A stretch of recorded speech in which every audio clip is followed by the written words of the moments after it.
Hello बच्चों, जो last class थी बच्चों उसमें हमने पढ़ा था क्या, सिग्निफिकेंट फिगर। ओके, आज के लेक्चर में जो है हम law of chemical combination start कर रहे हैं बच्चों वीडियोस को ज़्यादा से ज़्यादा लाइक एंड शेयर करना ना भूलें, आप भूल जाते हैं। ठीक है, तो ये जो है आपकी सेहत के लिए ख़राब है, जो कि अगर आप भूलते हैं तो आप स्टडी पर अच्छा फोकस नहीं कर पाएंगे। तो वीडियोस को ज़्यादा से ज़्यादा शेयर एंड लाइक करें, चैनल को सब्सक्राइब भी कर लें। तो चलो देखते हैं लॉ ऑफ केमिकल कॉम्बिनेशन। क्या, law of chemical combination. Law of chemical combination देखिए बच्चों, हमें इसकी नीड क्यों हुई बच्चों, पहले तो हमारे माइंड में ये आना चाहिए कि लॉ ऑफ केमिकल कॉम्बिनेशन को हम पढ़ क्यों रहे हैं। लॉ ऑफ केमिकल कॉम्बिनेशन जो अप्लाई होगा वो केमिकल रिएक्शन पे होगा बच्चों। क्या, केमिकल रिएक्शन पे अप्लाई करेंगे हम। अब केमिकल रिएक्शन में क्या होता है आपको पता है, रिएक्टेंट से प्रोडक्ट में जाता है। ठीक है, ये रिएक्टेंट से जब प्रोडक्ट में जाएगा ना तो ऐसे ही नहीं चला जाएगा कि यूं ही आपने आर लिख दिया इधर पी लिख दिया रिएक्टेंट से प्रोडक्ट में पहुंच गया, ऐसा ही नहीं है। इसको कुछ एक रूल्स फॉलो करने पड़ेंगे बच्चों, रूल्स फॉलो करने पड़ेंगे इस केमिकल रिएक्शन को। ठीक है, और वो रूल्स हमें दिए किसने, लॉ ऑफ केमिकल कॉम्बिनेशन है। अगर ये रूल्स फॉलो करेगा तो ही एक्सेप्टेबल हो गया, अदरवाइज ये रिजेक्ट कर दी जाएगी। क्लियर है। अब वो रूल्स क्या है, हमें वो रूल्स सीखने हैं कि केमिकल रिएक्शन को जब भी हम प्रोसीड करा रहे हैं हम कौन से रूल फॉलो करेंगे। There is the first rule, law of conservation of mass. Law of conservation of mass, according to this law, आप फिजिक्स में भी पढ़ेंगे ये लॉ। तो क्या होगा, हम केमिस्ट्री के अकॉर्डिंग लिख देते हैं, इन 1789 Antoine Lavoisier explain this law by using an experiment.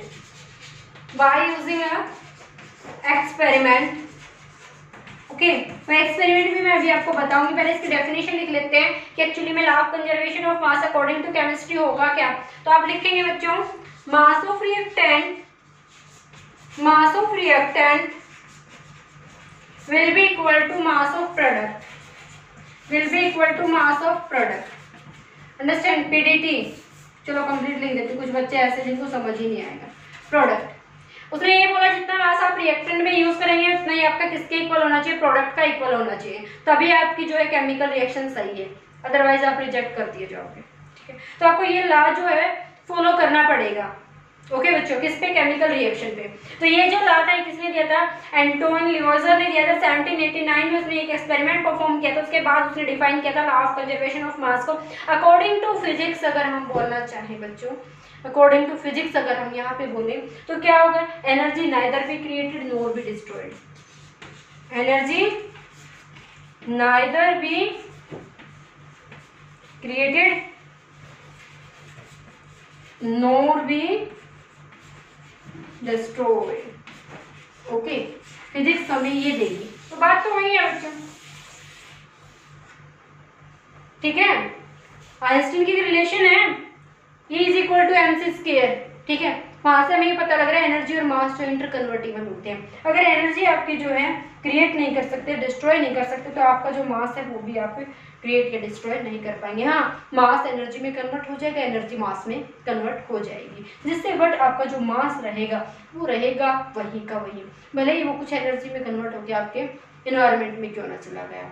समझ रहे बच्चों। तो देखो इसका एक्सपेरिमेंट और देख लेते हैं, एंटोइन लिवोइजर ने ऐसा कौन सा एक्सपेरिमेंट परफॉर्म किया था, देखते हैं। आइंस्टीन थ्योरी है बच्चों, आइंस्टीन थ्योरी, हम भी आगे इस रिलेशन को पढ़ेंगे केमिस्ट्री में भी। E is equal to mc square. C होता है वेलोसिटी ऑफ लाइट, m होता है मास ऑफ सब्सटेंस, E होता है एनर्जी। E और m डायरेक्टली प्रोपोर्शनल होते हैं बच्चों। एनर्जी और मास जो है वो इंटरकन्वर्टिबल होते हैं, मास एनर्जी में कन्वर्ट कर सकते हैं, एनर्जी मास में कर सकते हैं। चलो अब एक्सपेरिमेंट देख लेते हैं। क्या किया था, AgNO3 को जो है बच्चों रिएक्ट कराया था बच्चों किसके साथ, NaCl के साथ।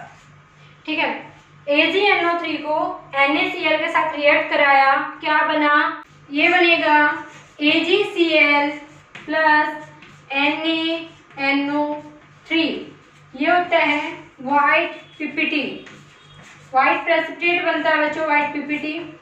जब उसने क्या किया, इन दोनों का वेट किया और इनका वेट किया, क्या मिला, इक्वल मिला। ठीक है, क्या मिला, इक्वल मिला। जब इनका वेट किया तो उसने अप्लाई किया लॉ ऑफ कंजर्वेशन ऑफ मास, इसको नाम दे दिया इस एक्सपेरिमेंट को, लॉ ऑफ कंजर्वेशन ऑफ मास हमें जो है अपने लॉ ऑफ केमिकल कॉम्बिनेशन के लिए फॉलो करना पड़ेगा। यानी कि अगर आप केमिकल रिएक्शन प्रोड्यूस करा रहे हैं बच्चों, तो आपको इस लॉ को फॉलो करना पड़ेगा। और इस लॉ को हम फॉलो करते कैसे हैं भाई, आप 10th क्लास पढ़ के आए हैं, आपको पता होगा, बैलेंसिंग से। ठीक है, जब आप इक्वेशन को बैलेंस करते हैं, क्यों करते हैं, बैलेंस करने की नीड ही हमें इसलिए हुई है क्योंकि हमें तो एंटोनी का जो लॉ दे रखा है उसको फुलफिल करना है ना, तो इसलिए हमें इस इक्वेशन को बैलेंस करना पड़ता है। फिर उसका जो मास होगा वो दोनों का इक्वल रहेगा, रिएक्टेंट का और प्रोडक्ट का। ओके, ना next law of constant proportion देखते हैं। Next law of constant proportions, law of constant proportions देखते हैं। एलिमेंट combine together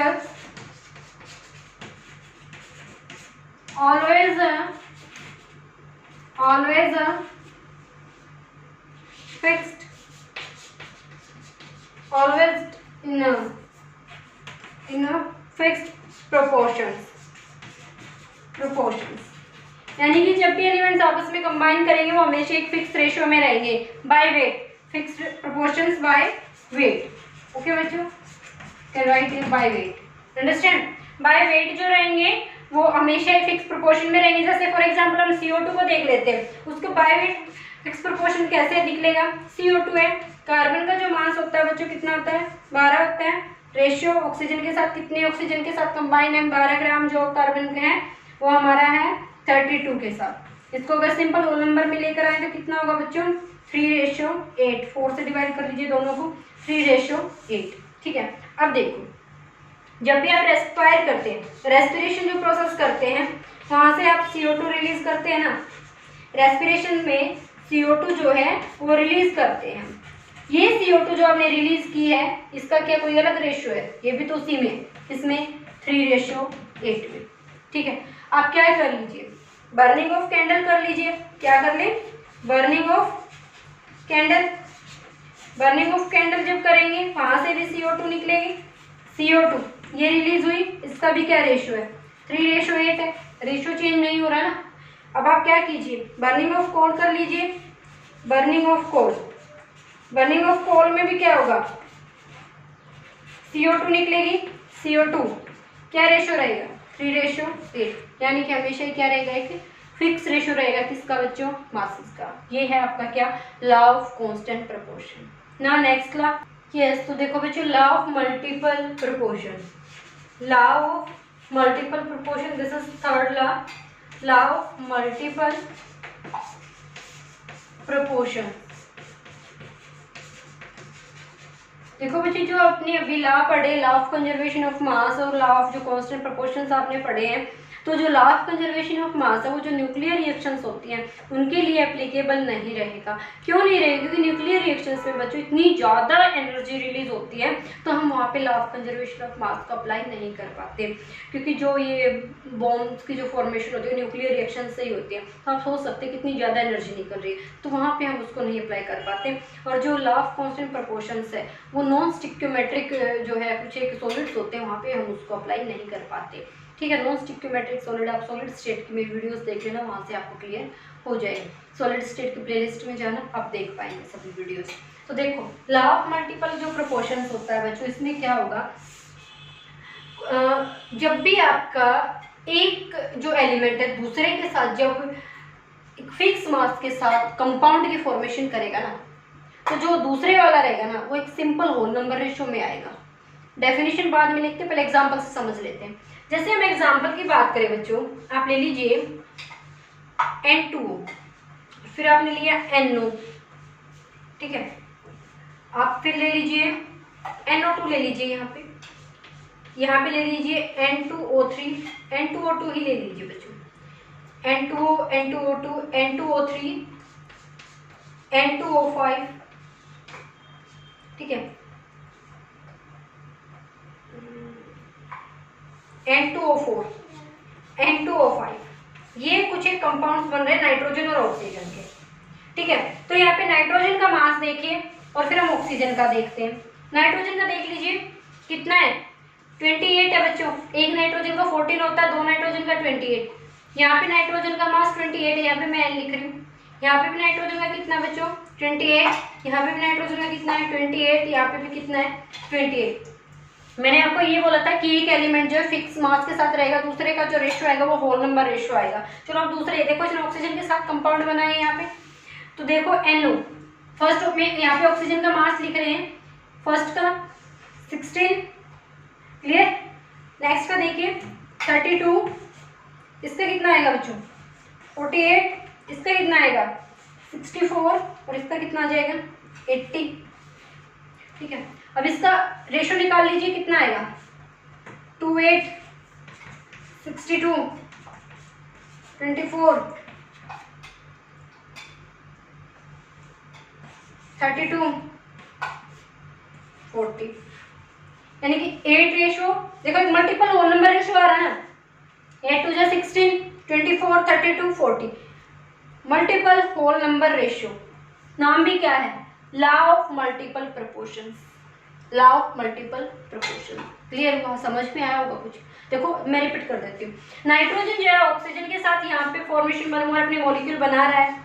5 मॉलिक्यूल्स हमने नाइट्रोजन के और ऑक्सीजन के लिए 2 3 4 एंड 5, ठीक है। तो हमें लॉ ऑफ मल्टीपल प्रोपोर्शंस जो हमारा लॉ है वो अप्लाई करना है। कैसे करेंगे, नाइट्रोजन का हमने फिक्स रखा, ऑक्सीजन को चेंज करते गए। नाइट्रोजन फिक्स रहकर अपने जो है अदर मॉलिक्यूल्स बना रही है ऑक्सीजन के साथ, वहाँ पे ऑक्सीजन के नंबर चेंज हो रहे हैं। पहले N2O बना, नाइट्रोजन का मास हर एक में 28 है, ऑक्सीजन का चेंज हो रहा है, यहाँ पे 16 है, फिर 32, 48, 64, 80।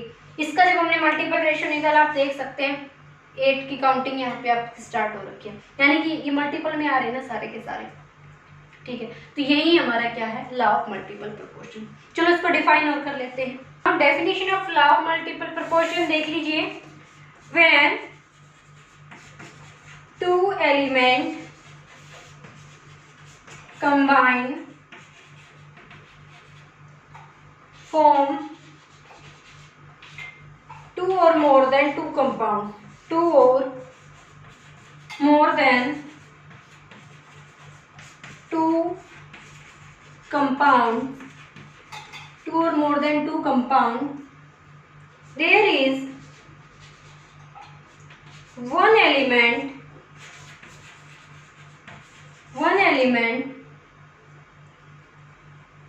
fixed by mass, other will be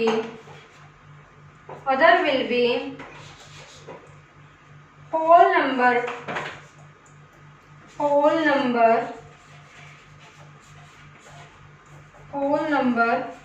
multiple ratio। समझ में आया बच्चों? जो भी आपको एग्जांपल जैसे उसी को हमने अपनी डिफाइन कर दिया। ये डेफिनेशन होगी लॉ ऑफ मल्टी। जब हमने दो एलिमेंट्स को कंबाइन किया, उससे दो या दो से अधिक कंपाउंड्स बनाए, तो जो एक एलिमेंट रहेगा वो बाय मास फिक्स रहेगा, तो दूसरा जो रहेगा वो किस में आएगा, एक होल नंबर मल्टीपल रेशियो में आएगा। क्लियर है बच्चों? Now next law, law of reciprocal proportions. Okay बच्चों, इसको डिफाइन कर लीजिए। When two element combine with third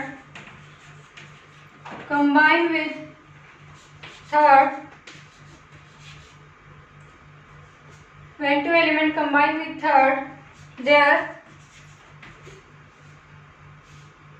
ratio of masses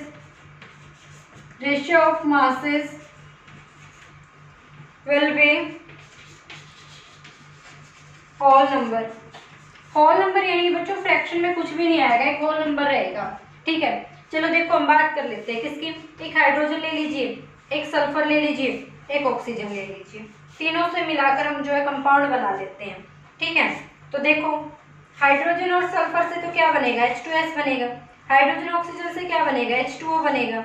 इधर ऑक्सीजन और सल्फर से क्या बनेगा, SO2 बनेगा।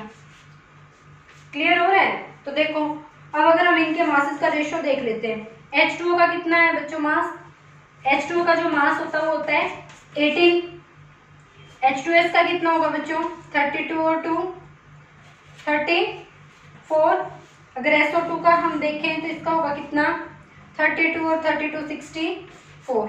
जब इनके रेशियो निकालोगे आप तो एक होल नंबर रेशियो आएगा, ठीक है। या तो आप H2 जैसे आप निकाल लीजिए H2S बाय H2O का निकाल लीजिए, या फिर आप SO2 और H2S का निकाल लीजिए, आपस में किसी का भी जो है यहाँ पर रेसिप्रोकल करके रेशियो निकाल लीजिए। आपको जो है फ्रैक्शन में नहीं जाना, होल नंबर रेशियो तक रुक जाना है। क्लियर हुआ बच्चों?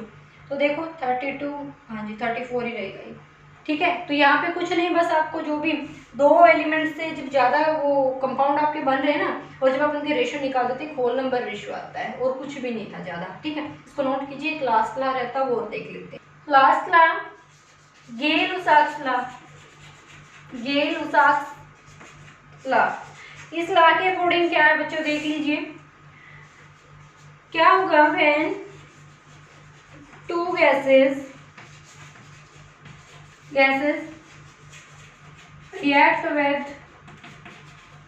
react with each other at STP, standard temperature and pressure, या फिर आप जो भी एक टेम्परेचर प्रेशर की जो कंडीशन अप्लाई कर रहे हैं उस फिक्स टेम्परेचर एंड प्रेशर पे produce react with each other at STP, produce a new substance,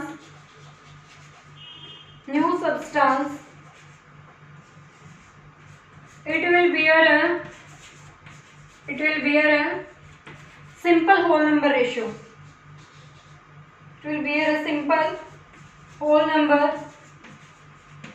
ratio, तो देखिए बच्चों हम देख सकते हैं, जैसे हाइड्रोजन गैस ले लीजिए आप, Cl2 गैस ले लीजिए, 2HCl में जाएगा। अब रेशियो देख लीजिए, इधर ये 1 मॉलिक्यूल है, ये भी 1 है, ये किस में गया 2 में, यानी कि रेशियो कितना है, एक simple whole number ratio 1:2, simple whole number ratio आया है बच्चों, ठीक है। सिर्फ यही बोला था इसने, इस ला ने। तो देखो बच्चों आज की क्लास में इतना ही, नेक्स्ट क्लास में जो है हम अपने नेक्स्ट टॉपिक के साथ आएंगे।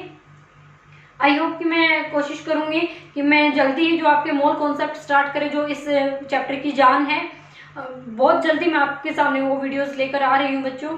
तो वीडियोस पे कंटिन्यू बने रहिए। जिन बच्चों ने अभी तक चैनल को सब्सक्राइब नहीं किया वो चैनल को सब्सक्राइब जरूर कर ले बच्चों, ठीक है। और वीडियोस को ज़्यादा से ज़्यादा लाइक एंड शेयर करें। ओके बच्चों, आज के लिए इतना ही। Thank you so much.